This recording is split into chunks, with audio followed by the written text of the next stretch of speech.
Bismillahirrahmanirrahim. Assalamualaikum warahmatullahi wabarakatuh. Alhamdulillahirrabbilalamin. Wassalatu wassalamu ala asrofil anbiya wa mursalin. Sayyidina wa maulana Muhammadin. Wa ala alihi wa sobihi ajmain.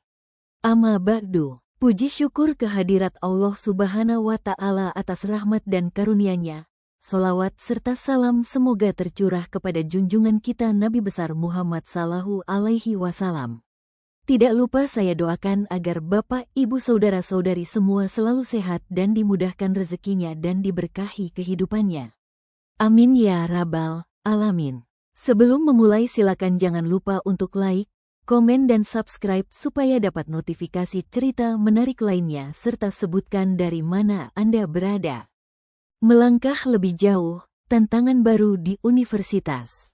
Setelah bertahun-tahun mengabdi di Sekolah Tinggi Bahasa Asing Jakarta, membawa perubahan demi perubahan, aku merasa waktunya telah tiba untuk melangkah ke jenjang yang lebih tinggi. Bukan karena lelah, bukan pula karena ingin meninggalkan jejak yang sudah dibangun dengan susah payah, melainkan karena aku melihat adanya peluang untuk berkontribusi lebih luas dalam dunia akademik nasional. Suatu hari, aku membaca pengumuman pembukaan lowongan dosen tetap untuk program Magister Linguistik Terapan di salah satu universitas Islam terbesar di Jakarta. Universitas tersebut tidak asing bagiku. Selain reputasinya yang kuat di tingkat nasional dan internasional, universitas itu juga dikenal sebagai pusat kajian bahasa dan pendidikan Islam yang dinamis. Hatiku pun tergerak, bukan keputusan mudah. Aku berdiskusi panjang dengan istriku. Aku sadar, lingkungan baru berarti tantangan baru. Akan ada penyesuaian, target yang lebih besar, dan ekspektasi yang jauh lebih tinggi.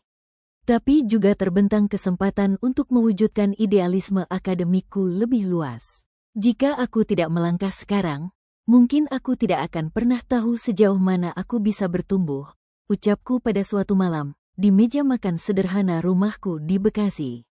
Proses seleksi yang ketat dan panjang, kebetulan masa jabatan sebagai ketua selama satu periode yaitu 4 tahun sudah mau selesai bulan depannya sehingga bisa mengajukan diri untuk tidak diperpanjang masa jabatanku jika diminta untuk menjadi ketua lagi di periode berikutnya. Aku pun mengirimkan berkas lamaran berikut persyaratannya yang tertera di daftar lowongan. Aku tahu saingannya tidak main-main. Universitas ini menjadi incaran banyak akademisi dari berbagai daerah di Indonesia. Kandidat yang mendaftar berasal dari berbagai latar belakang hebat, lulusan luar negeri, penulis jurnal internasional, hingga doktor dengan banyak penghargaan. Namun aku tidak gentar. Aku percaya pada proses panjang yang telah aku lalui, dari masa kecil penuh keterbatasan, menjadi guru kursus, kemudian dosen dan pemimpin di sekolah tinggi, hingga akhirnya meraih gelar doktor dengan segala peluh dan doa. Semua itu bukan sekadar pengalaman, tapi modal integritas. Setelah mengirimkan berkas dengan portofolio lengkap via online, publikasi ilmiah, sertifikat keahlian, pengalaman organisasi, dan tentu saja buku-buku karyanya sendiri. Aku juga mencantumkan keterampilannya dalam digital learning, termasuk kemampuannya mengembangkan media pembelajaran berbasis teknologi, dan pengalaman sebagai trainer untuk e-learning dan pembelajaran daring selama pandemi. Beberapa minggu bahkan hingga 1 bulan setelah mengirimkan lamaran via online, belum juga ada balasan apakah berkas diterima atau tidak. Aku pun sangat pesimis, dalam hatiku bergumam, pasti berkas lamaran saya tidak masuk kualifikasi untuk dosen yang diinginkan oleh prodi magister tersebut. Bukan trisno namanya jika mudah menyerah. Aku selalu mengharap kepada Allah setiap ada keinginan dan kesulitan, juga minta istri untuk bantu doa. Ternyata benar, Allah Maha Tahu apa yang selalu serius dimohonkan oleh hambanya. Pas 1 bulan akhirnya ada pesan masuk via WhatsApp tentang jadwal wawancara atas lamaran yang telah diajukan sebelumnya. Pada sesi wawancara, aku menjawab setiap pertanyaan dengan jujur dan reflektif, tanpa perlu membesar-besarkan pencapaiannya.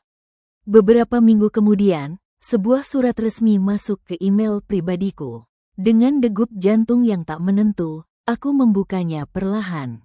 Dengan ini kami mengumumkan bahwa Saudara Dr. Bejo Sutrisno, SPD, MPD, telah dinyatakan lulus seleksi akhir dan diterima sebagai dosen tetap program Magister Linguistik Terapan di Fakultas Ilmu Pengetahuan Budaya. Air matanya menetes. Diam-diam, aku pandangi layar itu lama. Lalu aku tatap istri yang duduk di samping anak-anak yang sedang belajar. Bagiku, ini bukan sekadar kemenangan pribadi. Ini adalah hasil dari perjalanan panjang doa, kerja keras, dan keikhlasan yang diwarisinya sejak kecil. Dari dusun terpencil, dari rumah reyot di perkampungan, hingga ke ruang dosen kampus besar di ibu kota. Tantangan dan visi baru di kampus besar memasuki dunia universitas besar tentu memberi tantangan yang jauh berbeda.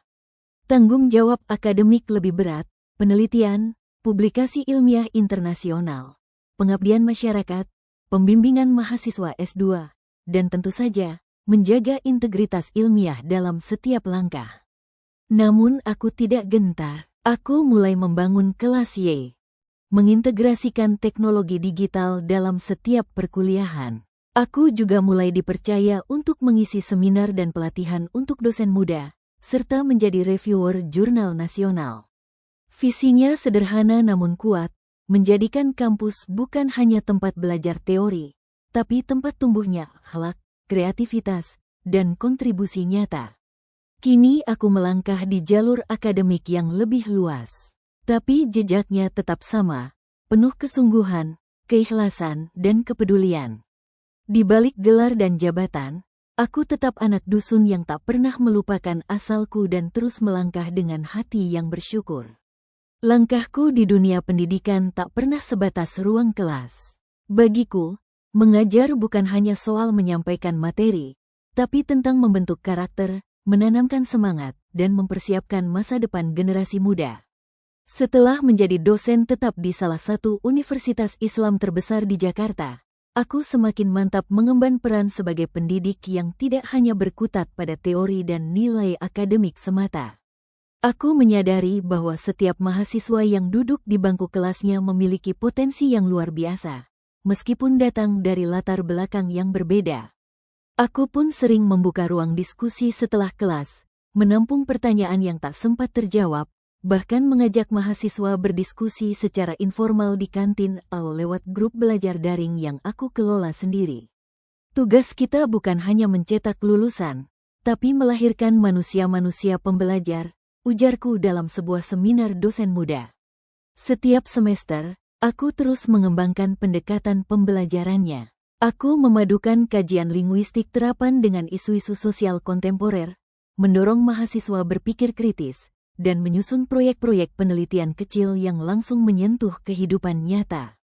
Beberapa mahasiswa bahkan berhasil mempresentasikan hasil penelitian mereka untuk dipublikasikan di jurnal Tridex Nasional berkat bimbingan intensif dariku. Aku juga aktif menulis modul dan buku referensi sendiri yang bisa diakses gratis oleh mahasiswa. Buku-buku itu bukan sekadar materi pelajaran, tapi syarat dengan kisah inspiratif dan nilai-nilai perjuangan, sebagaimana hidup yang pernah aku jalani. Kalau kamu merasa hidupmu susah, itu bukan alasan untuk berhenti belajar, tulisku dalam salah satu pengantar buku. Aku percaya bahwa tidak semua mahasiswa datang dari jalur yang mudah. Ada yang bekerja sambil kuliah, ada yang kesulitan biaya, ada pula yang tidak percaya diri karena latar belakang mereka. Aku melihat diriku dalam wajah-wajah itu. Aku tahu, mereka hanya butuh satu tangan yang mau menggandeng, satu teladan yang mau menunjukkan jalan. Aku paham bahwa pengaruh terbesar dari seorang pendidik adalah keteladanan. Aku berusaha hadir tepat waktu di kelas, menjawab pertanyaan mahasiswa dengan sabar, dan menepati setiap janji akademik. Bahkan saat sibuk mengurus jurnal, seminar, atau kegiatan Tridharma, aku tetap menyempatkan waktu untuk memberikan umpan balik pribadi kepada setiap mahasiswa bimbinganku. Keikhlasanku dalam mengajar dan membimbing perlahan menjadi pembicaraan di kalangan mahasiswa. Tak sedikit dari mereka yang akhirnya terinspirasi memilih jalur pendidikan karena melihat sosok aku. Beberapa bahkan menyatakan ingin melanjutkan ke jenjang S2 atau S3, meskipun awalnya tidak percaya diri. Selain mengajar, Aku juga aktif menulis artikel ilmiah, mengangkat isu-isu pendidikan dari sudut pandang seorang pendidik yang tumbuh dari desa. Aku ingin menunjukkan bahwa ilmu tidak hanya berkembang di kota besar, tapi bisa lahir dari jiwa yang terus belajar dimanapun berada. Kini, Trisno bukan lagi sekadar guru, bukan pula hanya dosen. Ia telah menjadi sosok yang membangun generasi, bukan hanya lewat kata-kata, tapi dengan jejak hidup dan keteladanan yang nyata. Ia tidak pernah melupakan bahwa dirinya pun dahulu lahir dari ketidakpunyaan dan justru karena itulah ia tahu, ilmu yang diberi Allah bukan untuk disimpan, melainkan untuk memberdayakan.